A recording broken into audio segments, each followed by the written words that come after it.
Malam ini kita temui beliau. Mungkin teman-teman sudah akrab, sering mendengar namanya. Tapi menekuni secara serius mungkin nunggu kalau kuliah di filsafat akhlak atau di akhlak tasawuf biasanya ketemunya. Di mata kuliah yang lain saya tidak tahu. Tentang beliau ini mungkin yang belajar ilmu kalam pernah mendengar cerita beliau dengan salah seorang muridnya yang terkenal sekali, namanya Wasil bin Atok. Wasil bin Atok ini salah satu murid beliau, pinter sebenarnya Wasil bin Atok itu. Wasil bin Atok itu, di antara uniknya Wasil bin Atok itu cadel, tidak bisa ngomong R. Kalau Arab ya ro, tidak bisa ngomong ro, agak cadel lidahnya. Tapi karena beliau ini pinter, misalnya ceramah apa pidato apa ngomong apa itu, beliau selalu bisa menghindari huruf ro. Itu tidak sembarangan kan ngomong, kok bisa menghindar terus dari huruf ro. Itu di antara pinternya Wasil bin Atok. Suatu ketika ada orang bertanya pada Syekh Hasan Al-Basri ini, "Syekh, hari ini saya melihat ada kelompok di kalangan kita yang suka mengkafir-kafirkan." Dulu ya, bukan sekarang, zamannya Imam Hasan Basri. Ada yang bilang bahwa begitu orang melakukan kesalahan, melakukan dosa, maka dia kafir. Tapi ada juga yang mungkin kalau bahasa ini terlalu santai. Orang melakukan salah apapun tetap pokoknya dia masih mukmin. Itu kalau zaman itu kan dikenal perdebatan antara kelompok Khawarij dan cabang-cabangnya juga kelompok Murji'ah. Yang satu bilang oke saja masih mukmin meskipun melakukan dosa, yang satu bilang enggak, sudah kafir. Terus yang benar yang mana? Kalau ada orang melakukan dosa itu dia masih mukmin apa sudah kafir? Sebelum Imam Hasan Al-Basri jawab, Wasil bin Atok angkat tangan. Jadi tanpa diminta untuk jawab, Wasil bin Atok jawab, "Menurut saya orang ini tidak kafir, ya tidak mukmin." Itu nanti jadi cikal bakal lahirnya pandangan yang dikenal dalam teologi Mu'tazilah, namanya manzilah bainal manzilatain. Satu tempat di antara dua tempat.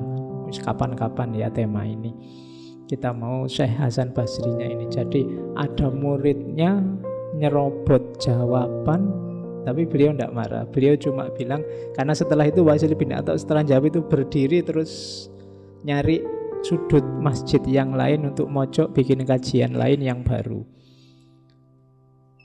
Imam Hasan Basri cuma komentar, "I'tazala anna Wasil." Wah, Wasil sekarang sudah misah nih dari kita. Jadi tidak marah-marah, tidak kamu murid kayak gimana kamu, enggak. Beliau enggak marah-marah, cuma komentar "I'tazala anna Wasil." Ada yang bilang dari sinilah nanti muncul istilah Wasil dan kawan-kawan disebut kelompok Mu'tazilah. Oke. Imam Hasan Al-Basri ini termasuk tabi'in. Gurunya adalah para sahabat besar. Jadi Umar, Utsman, bahkan Ali, Abdullah bin Umar, pokoknya sahabat-sahabat besar hampir semua jadi gurunya. Lahirnya di lingkungan rumahnya Rasulullah.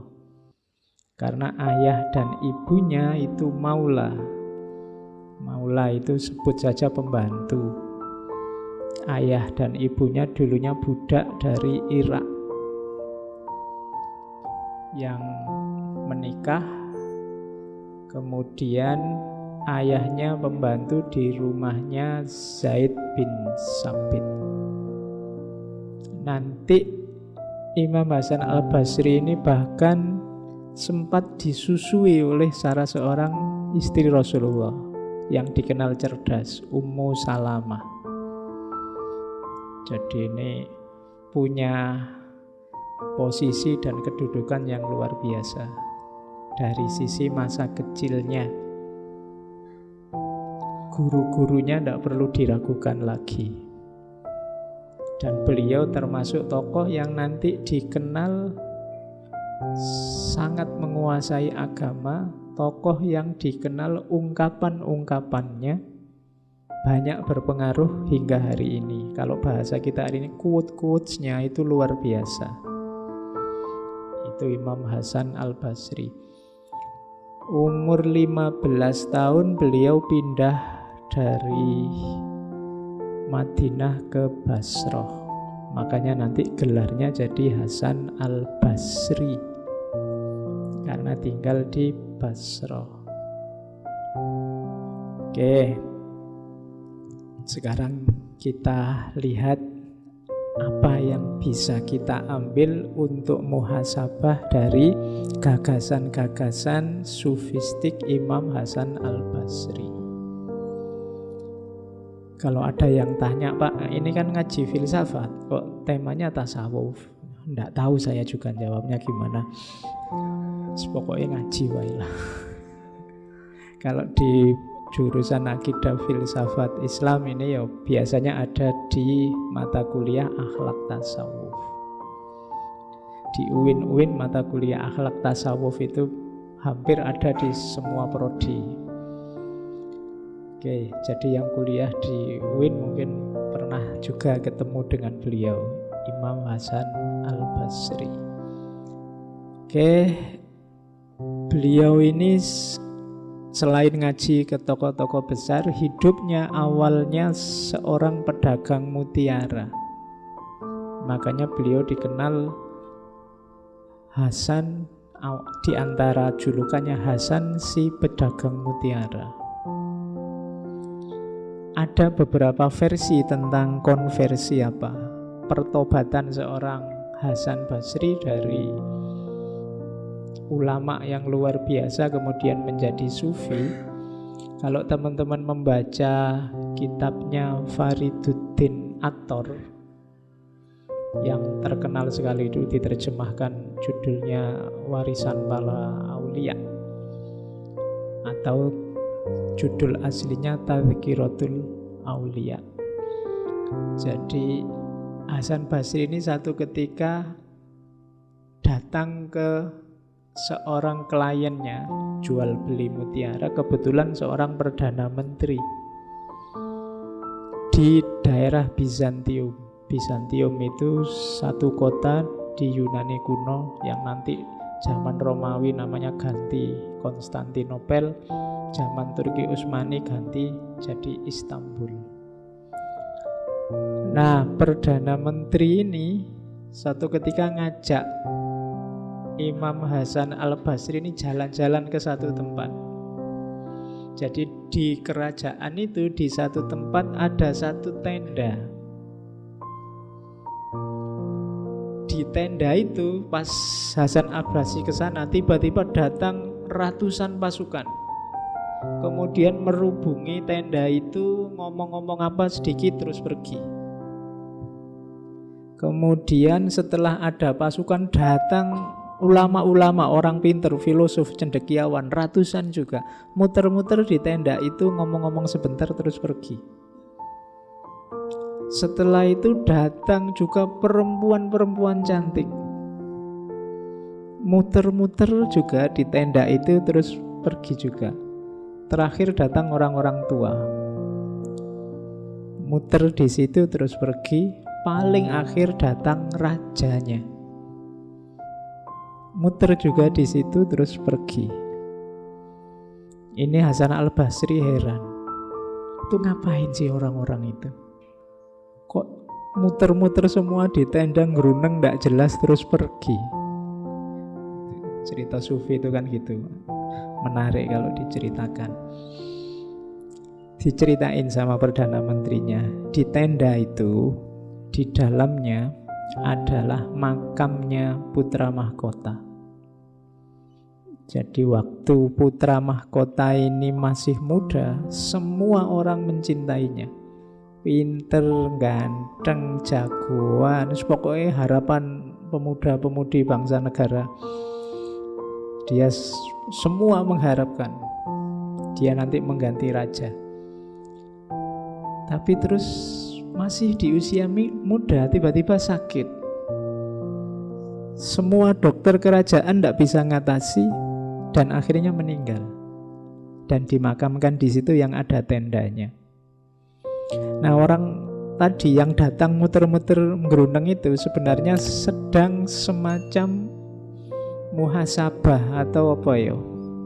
Jadi misalnya yang pasukan tadi muter-muter di situ, yang diucapkan apa? Wahai pangeran, kalau yang melawanmu, kalau yang membuatmu sakit, membuatmu mati adalah pasukan yang bisa kami lawan, kami siap mengorbankan nyawa untuk membelamu. Tapi yang membuatmu sakit dan meninggal adalah sesuatu yang tidak mungkin kami lawan. Muter-muter terus pergi. Selanjutnya datang lagi orang-orang pinter, para ulama. Wahai putra mahkota, kalau yang bisa menyelamatkanmu adalah ilmu, pengetahuan, filsafat, kami siap melawannya. Terserahlah, butuh santri ngaji filsafat berapa tak kerahkan. Tapi yang datang mengambil nyawamu adalah sesuatu yang tidak terlawan bahkan oleh kepandaian kami. Terus datang yang muda-muda, cantik-cantik juga begitu. Kalau bisa kami tukar nyawamu, keberadaanmu dengan kecantikan kami, dengan keindahan kami, kami semua siap. Terakhir yang orang-orang tua tadi juga begitu. Kalau boleh ditukar, kita yang sudah tua saja yang berangkat duluan. Terserah mau ditukar berapa dari kami semua, umur-umur kami. Tapi yang membuatmu meninggal adalah sesuatu yang tidak terlawan. Dan yang terakhir, rajanya datang. Wahai anakku, apapun yang ada di negara ini dalam kuasaku, kalau memang mungkin bisa aku tukar dengan kehidupanmu kembali, aku tukar. Tapi ternyata tidak bisa, tidak laku. Bahkan kerajaan dan seisinya dan raja-rajanya sekaligus. Jadi tiap hari ada adegan ini. Dan ini menyentuh seorang Hasan Basri. Akhirnya beliau pulang, sampai di rumah terjadi konversi, mengalami kesadaran yang luar biasa bahwa dunia ini sebenarnya tidak ada harganya. Bahkan satu negara dibandingkan satu nyawa saja tidak bisa dilawan. Oke, nanti dari situ nanti Hasan Al-Basri punya konsep tentang dunia yang khas, yang agak negatif, yang agak menjauh dari dunia. Sampai nanti beliau dikenal sebagai tokoh sufi besar awal. Yang tokoh-tokoh awal itu kadang disebut zuhad, ahli zuhud, atau nusak, ahli ibadah. Oke, karomah-karomahnya juga banyak. Silahkan dibaca di buku-buku. Kalau karomah-karomah itu kan ya. Yang di Fariduddin Attar itu ada beberapa. Yang masih saya ingat itu satu ketika ada muridnya, namanya Abu Amr. Abu Amr ini murid pinter yang juga punya jamaah sendiri. Satu ketika Abu Amr ini waktu ngaji, ngajar santri-santrinya kayak gini, ada seorang santrinya yang cantiknya luar biasa. Sampai dia terpesona, sampai apalannya hilang semua. Iya, makanya ngawatiri ya kalau jamaahnya.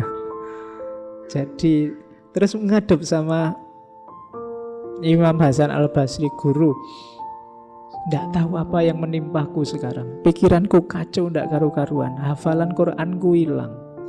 Tidak bisa lagi aku ngajar. Mbok aku tolong didoakan biar kembali lagi semuanya seperti semula. Katanya Syekh Hasan Al-Basri, Oke, karena sekarang musim haji, kamu berangkatlah ke Mekah. Di sana ada masjid, namanya Masjid Khaif. Nanti di sudut masjid ada orang tua yang selalu di situ karena berzikir. Tunggulah kalau dia sedang berzikir. Kalau sudah selesai, temuilah, minta didoakan oleh beliau. Akhirnya muridnya ini benar datang ke Mekah mencari Masjid Khaif, dan benar di masjid itu memang ada orang tua yang selalu duduk di depan di sudut masjid berzikir. Tidak berani mengganggu, ditunggu. Waktu menunggu si orang tua ini berzikir, tiba-tiba datang seseorang yang pakai baju putih-putih agak bercahaya, dirubung orang banyak. Semuanya minta salaman, termasuk syekh yang sedang zikir itu. Setelah itu, setelah salaman, ngobrol sebentar, terus yang orang yang baju putih-putih tadi pergi. Barulah muridnya Abu Amr tadi menemui orang tua, menceritakan keadaannya. Saya ini hafalanku hilang gara-gara muridku yang terlalu cakep. Akhirnya sama si syekh yang tua ini didoakan. Terus, kamu ini siapa kok tahu-taunya aku bisa mendoakan semacam ini? Saya dari Basrah, muridnya Hasan Al-Basri. Terus kata kiai ini, loh, gurumu Hasan Basri loh, kok kamu malah datang padaku? Kurang ajar gurumu itu, masa rahasiaku diungkap begitu saja? Sekarang rahasianya juga aku ungkap. Yang tadi datang putih-putih itu, yang disalami orang banyak termasuk aku, itu tadi gurumu Hasan Al-Basri. Beliau biasanya memang kalau habis asar datang ke sini ngobrol sama aku. Terus kalau maghrib balik lagi ke Basrah. Basrah Mekah sekitar 1.500-an kilo lah. Ya, kamu yang punya guru kayak Hasan Basri itu sebenarnya tidak butuh aku. Oke, itu karomah-karomah ya kita. Antara lain itu, yang lain banyak.